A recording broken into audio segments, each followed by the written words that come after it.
Delicious meets nutritious in the snack that packs a real protein punch. Wonderful Pistachios. Each 1-ounce serving of Wonderful Pistachios has 6 grams of protein, giving you over 10% of your daily value and making Wonderful Pistachios one of the highest protein nuts. But perhaps more than that, I love all of the flavors they have. Their sea salt and vinegar ones are my favorite when I'm craving that flavor but want to keep it healthy. But that's just the tip of the iceberg. Wonderful Pistachios come in a variety of flavors, like chili roasted, honey roasted, smoky barbecue, and jalapeno lime, perfect for enjoying with family and friends or taking them with you on the go. Whether you're a pistachio purist who loves cracking open every nut, or you prefer the convenience of no-shells pistachios, Wonderful Pistachios has got you covered. Grab Wonderful Pistachios and elevate your snacking game today. So fill up with a healthy snack when hunger strikes. Visit wonderfulpistachios.com to learn more. That's wonderfulpistachios.com. This is Optimal Health Daily, episode 2542. 4 Vital Things to Realize When You're Fighting About the Kids, by Dr. Margaret Rutherford of drmargaretrutherford.com. And I'm Dr. Neil. Hey there, and welcome to another bonus Sunday episode, where I'd like to share an article from a different podcast in our network. And today's post comes from Optimal Relationships Daily, where articles covering all types of relationships are read to you every day. So with that, let's hear this one from Greg as we optimize your life. 4 Vital Things to Realize When You're Fighting About the Kids, by Dr. Margaret Rutherford of drmargaretrutherford.com. Note, this post isn't meant to address more severe relationship issues, such as intentional abuse or manipulation or divorced couples. Parenting is one of the toughest jobs in the world. There's no rehearsal, no interview process. You haven't a clue what it's going to be like, and suddenly, you're hired. But you've picked out someone you trust wants to be there with you and do this parent thing the right way. Sure, before kids came along, you found a few annoying things about your partner, but those rolled off your back pretty well. The good far outweighed the annoying. So he's a little loud and yells at the television, or she spends a lot of her free time with her mother. You've loved each other and you believe you have a solid marriage, firmly believing that when it's time, we'll have kids and it'll be great. Annoyance turns into fear, which morphs into defensiveness. So, you bring your first bundle of joy home, let's call him Spencer, and slowly but surely, those very issues can rear their heads as virtual monsters. The things that were once tolerable suddenly seem intolerable. I need you to stop yelling at the TV. Spencer's starting to do it too. Your mother's always over here all weekend. Not only does she spoil Spencer, I want to do things as a family, just us on my days off. Not only do your partner's habits affect your life, now you may likely fear how they'll affect your child's life. Instead of feeling closer as parents, you may realize these differences reflect the way your own parents did things, so it's normal for you. Or perhaps the opposite. You're determined to not do it the way your parents did, and then each of you gets defensive. For example, the yeller might say, "My family always yelled a lot. There's nothing wrong with that. We express ourselves. It's healthy." If you're having mom over a lot, you might say, "We're a close family. We always had someone over at the house. An aunt, cousins. Our house stayed full of people all the time. I have great memories growing up like that." And so the debate begins. Debates can turn into arguments, and perhaps your arguments can even get brutal.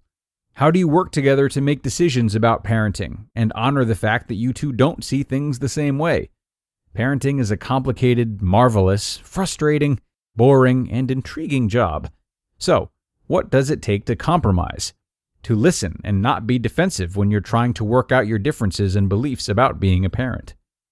4 important realizations to help calm the debate. It's not easy, but here are 4 guidelines.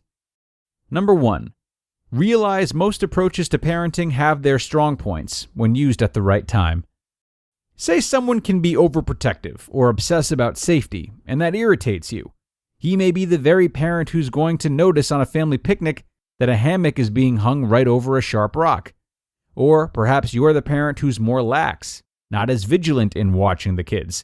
That parent is the one who, when little Jamie is getting older, going to argue that it's time for her to be allowed to go with friends alone to a game.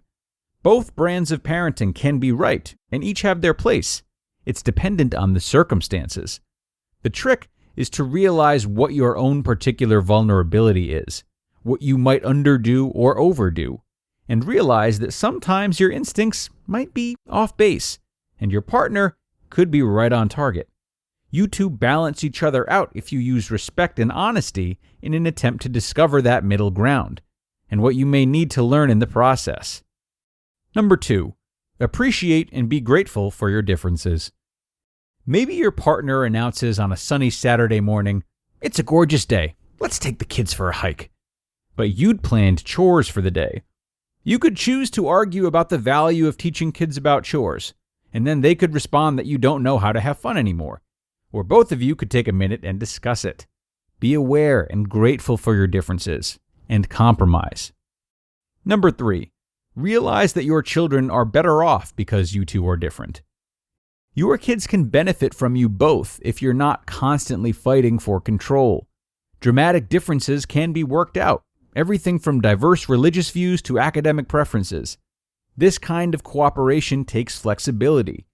If you yourself are often a rigid or black and white thinker, or have to be seen as right, or you're partnered with someone who is, the control battle will be hard to avoid.